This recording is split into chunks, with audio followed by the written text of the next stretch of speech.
추석 연휴 잘 보내고 계십니까? 싸우고 오신 건 아니죠? 인상이 그런 것 같아서 우리 앞뒤 옆 사람들하고 한번 인사하겠습니다. 추석 연휴 잘 보내셨습니까? 추석 명절 잘 보내셨습니까?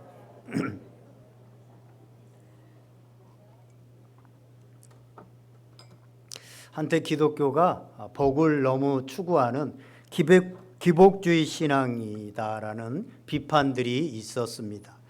그런데 실제로 성경을 보면요, 이 복에 대해서 너무나도 많은 부분에서 기록하고 있습니다. 인간이 처음 창조되어질 때 아담을 처음 하나님께서 창조하시고 나서 처음 하신 말씀이 뭐냐면 창세기 1장 28절에 여호와 하나님께서 복을 주시며 가라사대라고 그렇게 말씀하셨고, 믿음의 조상인 아브라함을 부르셨을 때 창세기 12장 2절에 보면 아브라함에게 복을 주시면서 내가 너로 큰 민족을 이루고 내게 복을 주어 내 이름을 창대하게 하리니 너는 복이 될지라 라고 말씀했습니다. 그리고 민수기서 6장 24절에서 26절을 보면 하나님께서 하나님의 백성인 이스라엘 백성들에게 제사장들을 통하여서 너희는 이렇게 축복하라, 이렇게 복을 빌어라 라고 말씀하시면서 여호와는 내게 복을 주시고 너를 지키시기를 원하며 여호와는 그의 얼굴을 내게로 비추사 은혜 베푸시기를 원하며 여호와는 그 얼굴을 내게로 향하여 드사 평강 주시기를 원하노라 할지니라. 아멘. 이렇게 늘 축복하라. 하나님께서 너에게 복을 주셔서 지키시고 은혜를 베풀어 주시고 평강 주시기를 늘 축복하면서 빌어주라 라고 말씀하셨습니다. 마태복음 5장에 보면 예수님께서 처음 이 땅에서 설교를 하시는데 산상수훈이 나오는데 그때도 첫 주제가 복입니다. 복.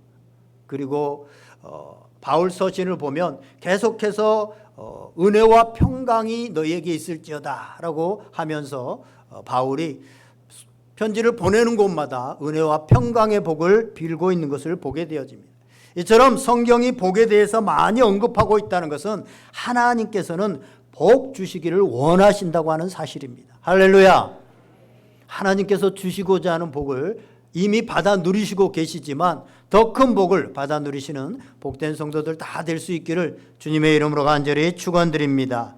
오늘 본문에 보면 하나님께서 이제 도우시고 은혜를 베푸셔서 다윗이 왕이 되어졌습니다. 다윗이 왕이 된 후에 처음으로 하는 일은 뭐냐면 여호와의 법궤를 자신의 다윗 성으로 예루살렘 성으로 옮기고 싶었습니다. 이 법궤는 아시겠지만 하나님께서 이스라엘 백성들을 만나시고 하나님께서 거기에 임재하신다라고 하는 상징으로 모세에게 이렇게 만들어라 라고 해서 모세를 통해서 만들게 한 것이 이 법궤입니다. 실제로 이스라엘 백성들이 광야를 지나올 때 이 법궤를 중심으로 해서 이제 법궤가 앞에 나아가고 이스라엘 백성들이 행진을 하게 되어졌습니다. 그런데 이 법궤가 가나안 땅에 들어와서 블레셋 민족과 싸우는 끝에 이 법궤를 블레셋 사람들이 빼앗아 가버렸습니다. 블레셋 사람들이 빼앗아 가서 자기들의 신 앞에 놓으니까 자기들의 신의 손발 머리가 다 그 목각들이 다 떨어져 버리고 자꾸 재앙이 오고 독종이 일어나고 이런 일들이 일어나니까 이것을 그냥 한 구석에다가 기앗 여아림이라는 곳에다가 그냥 방치해 놨습니다. 그렇게 20년이 방치되어 있었습니다. 그런데 다윗은요, 그 법궤가 어디 있는가를 찾고 싶었습니다. 다윗은 하나님의 임재의 상징인 법궤를 자신의 성으로 들여서 하나님의 뜻을 묻고 하나님이 통치하시는 신정국가, 진정한 제사장 나라를 이루고자 했던 것입니다. 그래서 왕이 되자마자 그는 여호와의 법궤를 찾아 나섰습니다. 다윗이 여호와의 법궤를 얼마나 사랑하고 얼마나 찾고자 했는가는 시편 132편 3절에서 5절의 말씀에 이렇게 나옵니다. 내가 내 장막집에 들어가지 아니하며 내 침상에 오르지 아니하고 내 눈으로 잠들게 하지 아니하며 내 눈꺼풀로 졸게 하지 아니하시기를 여호와의 처소 곧 야곱의 전능자의 성막을 발견하기까지 하리라 하였나이다. 아멘. 여호와의 법궤, 여호와의 성막을 발견하기까지 나는 내 집에 들어가지도 않을 것이고 침상에 눕지도 않을 것이고 나는 잠들지도 않을 것이다 라고 그렇게 사모했습니다. 그처럼 찾았습니다. 다윗은 이렇게 간절하게 하나님의 법궤를 찾은 이유는 하나님의 말씀을 따라, 그 법궤에서 말씀하시는 그 말씀을 따라서 나라를 통치하고 싶었던 것입니다. 바로 앞에 왕이었던 사울 왕은 그런데 전혀 그렇지 않았습니다. 그는 20여 년 동안 방치되어져 있던 그 법궤를 전혀 찾을 생각도 하지 않았습니다. 전혀 그 법궤를 찾지도 않고 어려운 일이 당할 때 법궤를 찾은 대신에 엔돌에 신접한 여인을 찾아가 가지고 이 전쟁을 어떻게 하면 이길 수 있겠습니까? 라고 하면서 엔돌에 신접한 여인을 찾아 나섰습니다. 그건 뭡니까? 하나님의 나라가 아니라, 하나님이 다스리는 삶이 아니라 자신이 왕이 되어 있는 자신의 왕국, 자신의 나라를 세우려고 했던 것을 보게 되어집니다. 결국 그래서 사울 왕은 버림받게 되어지죠. 오늘 우리의 삶도 마찬가지입니다. 우리의 삶의 중심에 무엇이 있고 우리가 무엇을 열망하면서 찾느냐 하는 것이 우리가 내 중심의 삶이냐 하나님 중심의 삶이냐라는 것이 결정되어집니다. 사울은 이처럼 법궤를 찾지 않았지만 다윗은 왕이 되자마자 여호와의 법궤가 어디 있나 그 법궤를 찾아서 많은 사람들을 동원해서 잔치 가운데 비파와 수금을 동원해서 찬양하게 하고 찬송을 부르면서 즐거운 가운데, 축제 가운데 이 법궤를 자신의 성으로 이제 옮겨오게 합니다. 그런데 오늘 우리가 읽은 본문을 보면 다윗이 이 법궤를 옮기는 과정에서 하나님의 뜻과 하나님의 방식보다는 자신의 열정과 기쁨이 너무나도 즐거웠던지 하나님의 말씀과 법에서 규정하고 있는 규정대로 옮기지 않고, 원래 하나님의 법에는 이 법궤를 옮길 때는 제사장들이 어깨에다 메고 이 법궤를 옮기게 했습니다. 그런데 새 수레에다 싣고 이제 법궤를 옮기게 되어집니다. 옮기는 과정에서 이 수레를 끌던 소가 뛰놀게 되어지자 이 법궤가 흔들립니다. 그래서 웃사가 그 법궤를 손으로 만집니다. 사실 성물은요, 법궤를 비롯한 성물은 손으로 만지지 못하게 되어 있습니다. 그런데 그 손으로 만지게 되어지자 거기서 죽고 맙니다. 하나님의 말씀은 법궤와 같은 하나님의 성물을 만지지 말라라고 분명히 말씀하셨습니다. 그런데 웃사가 그것을 만졌고 결국 그 자리에서 죽고 맙니다. 우리는 그렇게 생각할 수 있습니다. 웃사가 법궤를 일부러 만진 것도 아니고 지금 소가 날뛰기 때문에 법궤가 떨어지면 이 법궤가 훼손될까 봐 잡기 위해서 만진 것인데, 잡은 것인데 그걸 가지고 죽게 하면 이건 하나님께서 너무하신 것이 아닌가라는 생각을 할 수 있습니다. 그러나 하나님께서 이 웃사 사건을 통해서 우리에게 깨닫게 하는 교훈이 있습니다. 그것은 아무리 하나님을 향한 열심이 좋다고 하더라도 그것을 시행하는 법과 절차도 하나님의 뜻에 맞아야 된다라고 하는 사실입니다. 실제로 사무엘상 15장을 보면 이스라엘 백성들이 이제 아말렉과 전쟁을 하게 되어지는데 사울 왕에게 사무엘을 통하여서 아말렉과 전쟁할 때 거기에 왕부터 모든 것들을 다 진멸하라, 거기에 있는 소와 양도 다 진멸하라 라고 했는데 그렇게 싸움을 이기게 해주니까 사울 왕이 소와 양의 좋은 것들을 남겨가지고 돌아옵니다. 좋은 것들을 가지고 하나님의 말씀을 듣지 않고 소와 양의 좋은 것들을 가지고 돌아옵니다. 사무엘이 당장 하나님의 말씀을 전하면서 하나님께서 다 진멸하라고 했는데 왜 소와 양, 이 소리가 어디서 들리는 소리입니까? 라고 했더니 사울이 말하는 게 뭐라고 대답을 합니까? 여호와 하나님께 제사하려고 내가 좋은 것들을, 소와 양을 남겼다라고 그렇게 말합니다. 그때 사무엘이 잘했다라고 하지 않고 뭐라고 말합니까? 사무엘상 15장 22절에 보면 이렇게 말합니다. 사무엘이 이르되 여호와께서 번제와 다른 제사를 그의 목소리를 청종하는 것을 좋아하심 같이 좋아하시겠나이까? 순종이 제사보다 낫고 듣는 것이 순양의 기름보다 나으니. 아멘. 순종이 제사보다 낫다. 하나님의 말씀을 따라 순종하는 것이 낫다라고 말하고 있습니다. 하나님께서는 하나님의 말씀에 순종하지 않고 자기 마음대로 드리는 헌신일지라도 받지 않겠다고 하는 것입니다. 실제로 우리가 교회에서 보면 교회를 힘들게 하고 어지럽게 하는 사람들, 어렵게 하는 사람들은요, 교회에 아무런 헌신도 하지 않는 사람들이 아닙니다. 실제로 교회에서 많은 일들을 하고 있는 사람들 가운데 교회를 힘들게 하고 어지럽게 하는 사람들이 많이 있습니다. 왜 그렇습니까? 자기 마음대로. 헌신이 나쁜 것이 아니라, 헌신이 안 좋은 것이 아니라 자기 마음대로 하려고, 자기 뜻대로 하려고 하기 때문에 그렇습니다. 그것이 문제가 된다고 하는 사실입니다. 여러분, 열심히 믿는 것과 바르게 믿는 것은 다른 겁니다. 하나님께서는 열심히 믿는 것도 중요하지만 더 중요한 것은 바르게 믿는 것이 더 중요하다라는 것을 말씀하시기 위해서, 가르쳐 주시기 위해서 오늘 우사의 사건들을 일으켰다고 하는 사실입니다. 오늘 본문의 법궤를 옮기는 과정에서 우사가 죽은 사건은 우리로 하여금 바르게, 바른 신앙을 가지고 하나님을 섬겨야 된다는 것을 말씀하고 있습니다. 예를 들어서 우리가 하나님께 헌금하겠다고 해서 도둑질하고 나쁜 짓을 해서 본 것으로 하나님께 드릴 수는 없습니다. 그것을 하나님께서 기뻐하시지 않습니다. 집에서 우리가 불화하고 잔뜩 싸우고 온통 가정이 파탄되어 있는 이런 상황 가운데서 하나님 앞에 예배를 드리는 그 예배를 하나님께서는 기뻐하실 수가 없다라고 하는 사실입니다. 아무리 자신의 의도와 목적이 좋아도 그 일을 이루는 과정에서 하나님의 뜻과 방법을 무시하면 안 된다라고 하는 사실입니다. 하나님의 일에 열심인 성도들이 찾지 빠지기 쉬운 함정은 나의 열정이 하나님의 뜻과 방법을 앞서갈 수 있다고 하는 사실입니다.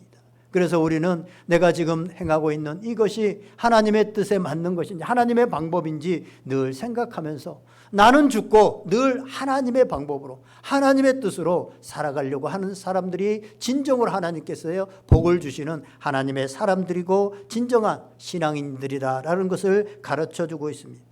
아무튼 오늘 우사의 죽음을 통하여서 다윗은 이제 큰 충격을 받게 되어집니다. 이 기쁜 마음으로, 이 즐거운 마음으로 여호와의 법궤를 자신의 성으로 드리려고 하는데 그 과정에서 지금 우사가 죽는 이런 사건이 발생하고 말았습니다. 우사의 죽음으로 인하여서 이제 한순간에 즐거움과 기쁨들이 사라져 버렸습니다. 충격을 받은 다윗은 그곳을 이름을 베레스 우사라라고 그렇게 이름을 짓고 자기 성으로 그 법궤를 들여오는 대신에 가드 사람 오벳에돔의 집으로 오늘 가게 했다라고 말하고 있습니다. 그런데 여러분 한번 여러분들이 오벳에돔이라고 생각을 해보세요. 지금 갑자기 오벳에돔 자기 집으로 이 법궤를 옮겨온다라고 얘기를 합니다. 오벳에돔의 마음은 어땠을까요? 와, 기쁘다, 너무 좋다, 야, 즐겁다 라고 생각을 했을까요? 사실 가드 사람 이 오벳에돔은 이 법궤가 블레셋으로 갔을 때 거기에서 많은 재앙들이 있었던, 많은 화가 블레셋 땅에서 일어났던 것을 아마 들어서 알고 있을 것입니다. 그리고 방금 전에 일어났던 우사가 그것을 잘못 다뤘다가 죽게 되어지는 그 자리에서 즉사한 일도 이미 알고 있었습니다. 그래서 이 법궤를 집으로 모시고 온다는 것은 어떻게 보면 가정에 화가 미칠 수 있고 온 가족이 몰살당할 수도 있고 자신이 잘못했다간 죽을 수도 있는 굉장히 부담스러운 겁니다. 그냥 그대로 살면 되는데 이 법궤를 모셔와야 되는 이런 상황 가운데 있습니다. 심지어 그 법궤를 다윗도 부담스럽고 두려워서 지금 옮겨오기를 포기한 그런 상태에 있는 거 아니겠습니까? 왕인 다윗도. 이런 상태에서 오벳에돔이 법궤를 받아야 되는데 오늘 오벳에돔은 그것을 거부하지 않습니다. 오히려 그런 부담을 극복하고 법궤를 자신의 집에 모십니다. 어쩌면 왕이 명령했기 때문에 어쩔 수 없이 그 법궤를 받아서 자기 집에 모셨을 수도 있습니다.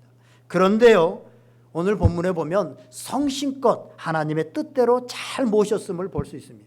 오늘 본문에는 잘 모셨다, 성심껏 잘 모셨다라고 하는 구절이 나오지 않습니다. 그런데 이 오벳에돔의 집에 석 달 동안 법궤가 머문 결과 오벳에돔의 집과 그의 모든 수에 복을 내리셨다라고 하는 말씀을 통해서 오벳에돔이 법궤를 어떻게 대했는지 우리는 알 수 있고 짐작할 수 있습니다. 그렇다면 이 법궤를 모신다는 것이 오늘날 우리에게는 어떤 의미일까? 첫 번째로는요, 법궤는 하나님의 말씀과 하나님의 임재를 상징합니다. 우리 법궤 사진을 한번 보여주실래요? 출애굽기 25장 22절에 보면 저게 법궤 사진인데요. 이렇게 말씀합니다. 거기서 내가 너와 만나고 속죄소 위 곧 증거궤 위에 있는 두 그룹 사이에서 내가 이스라엘 자손을 위하여 내게 명령할 모든 일을 내게 이르리라. 아멘. 다시 법궤 사진 보여주시면요. 궤 위에 이 구름 날개라고 하는 날개가 두 개 이렇게 있잖아요. 그 사이가 약간 띄어져 있습니다. 거기에 하나님이 임재하시겠다. 시은자라고 하는데요. 거기에서 내가 너희를 만나겠다. 내가 거기서 말씀하겠다라는 거예요. 그래서 이 법궤라고 하는 것은 하나님의 임재를 상징하고 하나님의 말씀을 상징합니다. 오늘날 우리에게 이 법궤는요, 하나님의 말씀을 중심으로 살아가는 삶이며 하나님의 임재 가운데 살아가는 삶을 의미합니다. 또 이 법궤는 구약의 여러 가지 사건을 통해서 오늘 다 말씀드릴 수 없지만 예수 그리스도를 상징합니다. 요한복음 1장 14절에 보면 이렇게 말씀합니다. 말씀이 육신이 되어 우리 가운데 거하심에 우리가 그의 영광을 보니 아버지의 독생자의 영광이요 은혜와 진리가 충만하더라. 아멘. 말씀이 육신이 되어 우리 가운데 오신 실제로 보이신 하나님, 그 하나님이 바로 예수 그리스도입니다. 우리가 볼 수 있는 하나님은 볼 수도 없고 만질 수 없는데 실제로 우리 가운데 보이신 하나님, 그분이 바로 예수 그리스도입니다. 바로 이 법궤를 모셨다고 하는 것은 그 예수 그리스도를 우리 가정의 중심이 되게, 예수 그리스도가 중심이 되는 그런 삶을 살게 되어졌다라는 것을 오늘날 의미합니다. 마지막 세 번째로 법궤를 모시는 삶은 주님의 교회를 향한 헌신의 삶입니다. 이 법궤가 모셔진 곳이 어디입니까? 성막의 지성소입니다. 그 본을 따라서 오늘날 교회가 지어졌잖아요. 교회가 보통 이 앞에 부분을 요 중간에 이렇게 휘장이 쳐 있으면 여기는 지성소, 저기는 성소 이렇게 나눌 수가 있습니다. 그래서 예전에도 여기 올라오면 굉장히 거룩하게 신을 벗고 올라오는 이런 우리가 태도를 보였는데요. 어쨌든 법궤는 하나님의 교회를 예표한다고 볼 수 있습니다. 성도들은 주님의 교회를 섬길 때 어느 정도 부담이 있습니다. 복이 임하는 성도는 오늘 오벳에돔이 법궤를 모셔올 때 그렇듯이 개인적인 부담감을 극복하고 주님의 교회를 사랑하고 헌신하는 성도다라는 것을 보여주고 있습니다. 이러한 법궤를 자기 집으로 모신 오벳에돔의 집에 내린 복이 무엇인가? 오늘 13장에는 그 복이 그 가정과 그 자녀들에게 복을 내렸는데, 그 소유의 복을 내렸는데 어떤 복인지 구체적으로 나오지 않습니다. 그런데 그 복이 26장에 가면 역대상 26장에 소개되고 있습니다. 오벳에돔에게 내린 복이 어떤 복이냐? 첫 번째로는요, 그 오벳에돔과 그의 가정이 성전 문지기로 섬길 수 있는 특권을 받았습니다. 오벳에돔을 소개할 때 가드 사람이라고 말을 합니다. 가드 사람. 여러분 성경 지식을 한번 생각을 해보세요. 가드 사람 하면 누가 있어요? 가드 사람 골리앗. 골리앗을 말할 땐 가드 사람 그렇게 말하죠. 블레셋의 골리앗이 가드 사람입니다. 그럴 때 같은 지명이라고 본다면 이 오벳에돔은 이방인이었을 가능성이 있다라고 하는 것이 신학자들의 이야기입니다. 가드 사람 이렇게 소개하고 있기 때문에 그렇습니다. 또 하나는 성전 문지기를 하려고 하면 레위인들이 해야 되기 때문에 레위인이었는데, 그렇게 보니까 단 지파에 속하는 지역 중에 가드 림몬이라고 하는 지역이 있는데 그 가드 림몬에 사는 레위인이었을 것이다 라고 그렇게 생각을 하는 성경학자들도 있습니다. 만약에 레인이라고 한다면 성전 문지기가 되어 섬기는 것은 자연스러운 일이겠지만, 이방인이라고 한다면 어려운 때 법궤를 모신 공로를 인정받아서 다윗 왕이 성전 문지기의 직무를 맡겼다. 그렇게 되면 오벳에돔의 가정에 그렇게 해서 맡겼다면 이것은 굉장한 은혜와 축복이 아닐 수 없습니다. 아무튼 오벳에돔의 가정은 성전 문지기가 되었다라고 말씀하고 있습니다. 시편 84편 10절을 보면 이런 말씀이 있습니다. 주의 궁정에서 한 날이 다른 곳에서의 첫날보다 나은즉 악인의 장막에 사는 것보다 내 하나님의 성전 문지기로 있는 것이 좋사오니. 아멘. 저는 이 말씀을 대할 때 시편 84편 10절의 말씀을 대할 때마다 제가 청년 시절에 다녔던 학교의 총장님이 생각이 많이 납니다. 지금은 고인이 되신 이준수 장로님이라는 분이신데요. 이분은 당시 한국 해운업계에 굉장히 큰 족적을 남긴 해운업계의 굉장히 큰 어르신입니다. 모든 후배들로부터 또 많은 사람들로부터 존경받으시는 분인데, 이 장로님이 친히 교회를 개척하셔서 목사님을 모시고 이제 교회를 세워 나가는데요. 주일 예배 기도를 할 때마다 이 성경 구절 시편 84편 10절의 말씀을 암송하셔서 늘 기도하시면 처음에 이 말씀을 하세요. 주의 궁정에서 한 날이 다른 곳에서의 첫날보다 나은즉 악인의 장막에 사는 것보다 내 하나님의 성전 문지기로 있는 것이 좋사오니. 60이 훨씬 넘은 나이에 정말 존경받는 그분, 청년 시절에 제가 바라보기에는 굉장히 참 대단해 보이는 그런 존경받는 분이었습니다. 그런데 그분이 이 기도를 할 때마다 지금도 그래서 제가 생각나는 거예요. 아, 이분이 총장으로 또 한국 해운업계 어른으로 존경받고 모든 명예를 얻은 것보다 성전의 문지기로 정말 있는 것을 더 기뻐하고 더 사모하는구나. 이게 그냥 확 그걸 계속 하는데요. 저한테 너무나도 느껴졌습니다. 성도가 이 세상에서 받을 수 있는 가장 영광스러운 복이 뭘까요? 그것은 거룩하신 하나님의 전을 늘 가까이 할 수 있고 섬길 수 있다는 것. 이거 자체가 굉장히 큰 복이라고 하는 사실입니다. 그런 의미에서 여러분은 복받은 자들입니다. 오늘 이 추석 명절에 가족과 함께하고 어디 놀러 가야 되고 이런 시기에 하나님의 성전에 나와 있다는 것, 이 자체가 큰 복이라고 하는 사실입니다. 예수 그리스도는 교회의 머리이십니다. 주님의 몸된 교회를 사랑하고 헌신하는 것은 성도가 주님께 받은 가장 영광스러운 복이며 특권입니다. 왜냐하면 그리스도가 머리인 그 몸의 일부가 되었고 그 일부를 섬길 수 있는 특권을 가졌다고 하는 사실입니다. 무엇보다 자녀들이 세상의 유혹에 넘어지지 않고 부모와 함께 교회에 와서 예배하며 믿음을 나누는 것은 믿음의 가정의 귀한 유산이 아닐 수 없습니다.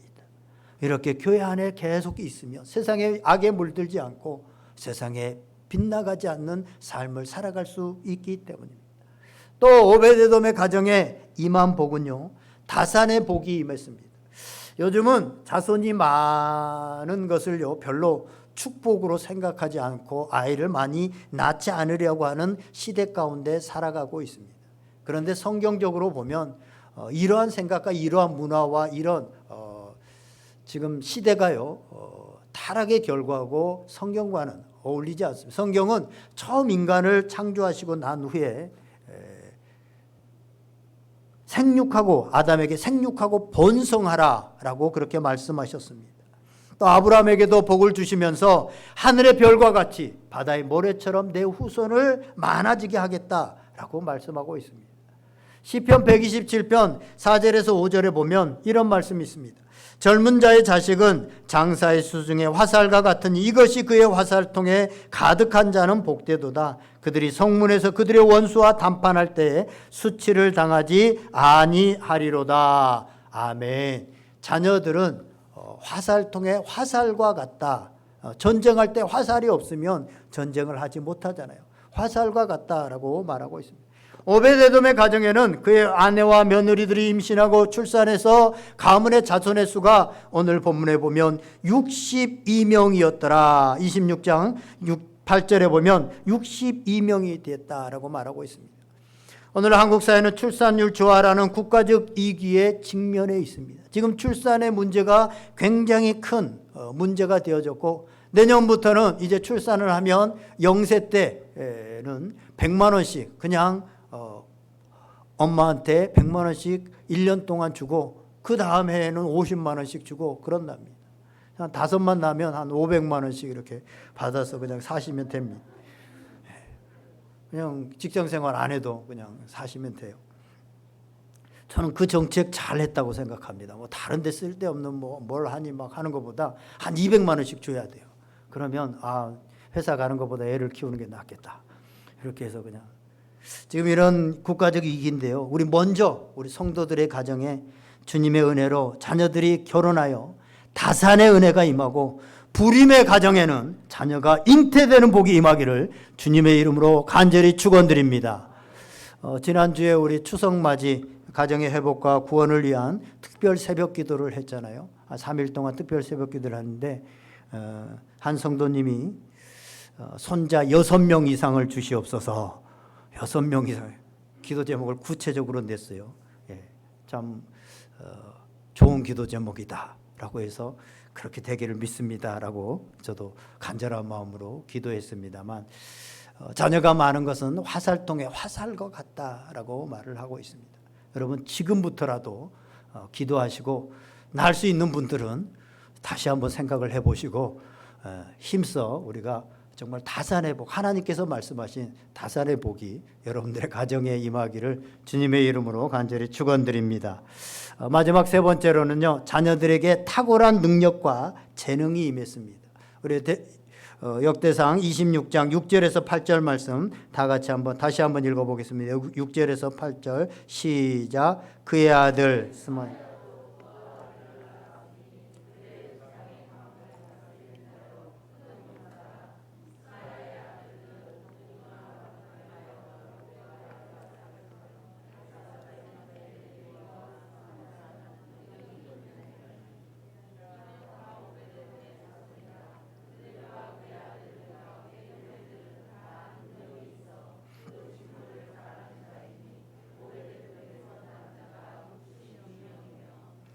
아멘. 오베데돔의 자손들을 얘기하면서요 6절에 보니까 가문을 다스리는 자요 큰 용사라라고 말을 하고 있고 7절에 보니까 스마게 하는 능력이 있는 자이니 능력이 있는 자다라고 말을 하고 있고 8절을 보면 그의 형제들은 다 능력이 있어 그 직무를 잘하는 자다라고 그렇게 말씀하고 있습니다.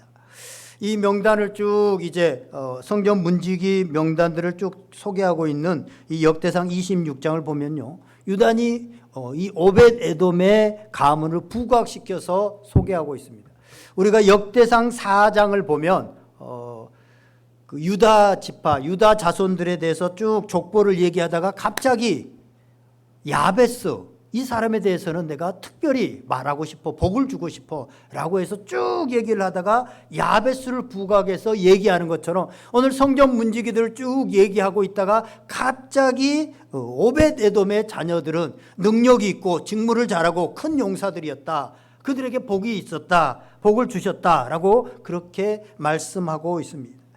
하나님의 법궤를 부담스럽지만 받아들이고 그 법궤를 잘 섬긴 그 오베데돔의 가정에 그 자녀들에게 힘과 재능을 주셨다고 하는 사실입니다. 그런데 그 힘과 재능을 가지고 세상에서 잘 먹고 잘 살았다라가 아니라 그 힘과 재능을 가지고 하나님을 기쁘시게 하는 일을 했다라. 주의 성전을 잘 섬기고 주의 성전의 문지기로서의 사명들을 잘 직무를 감당하는 이 귀한 일들을 했다라는 것입니다. 자녀들에게 주어진 재능을 개인적인 만족과 이익보다 하나님의 영광을 위해서 사용하고 있는 것을 보게 되어집니다. 우리의 자녀들이 하나님의 능력의 손에 붙들려서 주님께 쓰임받는 것은 부모의 면류관이자 자부심이며 기쁨입니다. 사랑하는 여러분, 여러분의 자녀에게 하나님께서 힘과 재능을 주셔서 이 땅 가운데서 정말 능력 있게 직무를 잘 감당하며 살아가는 복이 임하기를 원하고 그 복으로 하나님을 영화롭게 하는 복된 여러분들이 자녀들이 될 수 있기를 주님의 이름으로 간절히 축원드립니다.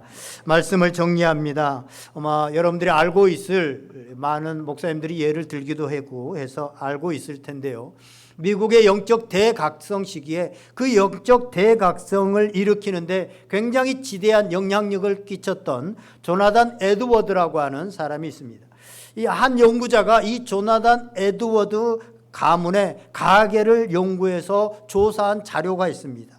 그 연구 결과 그의 직계 가족들 가운데, 그 연구한 시점 가운데 873명을 연구했는데 그 가운데 대학 총장을 지낸 사람이 12명, 교수가 65명, 의사가 60명, 성직자가 100명, 군인이 75명, 저술가가 85명, 변호사가 100명, 판사가 30명, 공무원이 80명, 하원의원 3명, 상원의원 2명, 미국 부통령 1명, 그리고 260명이 평범한 신앙인으로 잘 지내고 있었답니다. 반면에 이 조나단 에드워드와 어린 시절에 주일학교 교회를 함께 다녔던 맥스 주크라고 하는 친구가 있었는데 그 친구는 어느 순간 믿음을 잃어버리고 교회를 나가지 않고 교회를 떠나서 방탕하게 술을 먹다가 술집을 차리고 그걸로 빨리 돈을 벌어야 되겠다라고 해서 술집을 차리고 그렇게 살았는데요. 그러다가 신앙이 없는 여자와 결혼해서 자녀를 낳았습니다. 그의 후손들을 조사해 봤더니 1292명 중에 유아 사망이 309명, 거지가 310명, 불구자가 440명, 매춘부가 50명, 도둑이 60명, 살인자가 70명, 별 볼 일 없이 그냥 산 사람이 53명, 이런 결과가 나왔다고 하는 사실입니다. 여러분, 그렇습니다. 하나님은 하나님을 가까이 하고 하나님의 전을 가까이 섬기며 하나님의 전에 하나님을 늘 충성되게 섬기고 예배하는 자들에게 하나님께서 그 가정에 복을 주신다고 하는 사실들을 이 예를 통해서, 이 자료를 통해서 우리는 보게 되어지는데 그것을 굳이 보지 않더라도 우리나라만 보아도 알 수 있습니다. 우리나라에 처음 기독교가 들어올 때 우리나라는 유교 국가였습니다. 기독교를 받아들이는 것이, 우리 집에 모시는 것이 굉장히 오늘 오베데돔이 법궤를 모시는 것처럼 그렇게 부담스러운 그런 시대였습니다. 기독교가 조상에게 제사를 지내지 않는다고 해서 쌍놈의 종교라고 그렇게 하고 불평등을 강조하는 것 때문에 양반들이 싫어하고 여자들을 교육시키고 여자들에게 평등을 주장하기 때문에 남성들이 잘 싫어했던 그런 것입니다. 그래서 가정에 예수님을 모시는 것은 어렵고 때로는 불화가 일어나기도 하고 그렇습니다. 저희 아버님이 예수님을 믿는다고 할 때만 하더라도 너 예수 믿으면 우리 문중에서 파버리겠다라고 해서 실제로 예수님을 믿으면서 문중과 가까이 지낼 수 없는, 수십 년 동안 문중과 가까이 지낼 수 없는 그런 시간들이 있었던 것을 저희 가정에서도 저는 경험했습니다. 알고 있습니다. 그러나 많은 가정들이 점점 예수님을 모시기 시작했습니다. 그리고 한두 세대가 지났습니다. 지금 우리가 두 세대 정도, 세 세대 정도 지나 있습니다. 이 나라가 그 당시에 그 어려운 시대보다 얼마나 많은 복을 받고 있습니까? 물질적인 것뿐만 아니라 정신적으로 또 인권적으로 많은 복을 누리는 복된 나라가 되어진 것을 우리는 알고 있습니다. 제가 칼럼에도 실었습니다만 한국 부모님들은 자녀 교육에 대한 애착이 남다릅니다. 그러나 부모의 교육도 중요하지만 우리의 자녀들을 책임져 주시고 흥황하게 하시고 왕성하게 하시는 분이 하나님이심을 우리는 결코 잊지 말아야 될 것입니다. 오늘 하나님은 부담을 극복하고 법궤를 모신 오벳에돔을 결코 외면하지 않으셨습니다. 하나님은 이 오벳에돔의 집과 그의 소유에 복을 주셨다라고 말씀하고 있습니다. 특별히 추석 연휴를 맞이하여서, 추석을 맞이하여서 그동안 우리 가정에 여러 가지로 막혀 있었고 어려움들이 있었다면 다시 한번 여러분들이 주님 앞에 여러분들의 마음을 내어놓고 또 여러분의 하나님의 말씀을 따름으로 인하여서 오벳에돔에게 주었던 이 가정에, 이 모든 소유에 주신 복이 여러분의 가정에도 임하는 복된 가정 될 수 있기를 주님의 이름으로 간절히 축원드립니다. 우리 다 같이 한번 기도하겠습니다.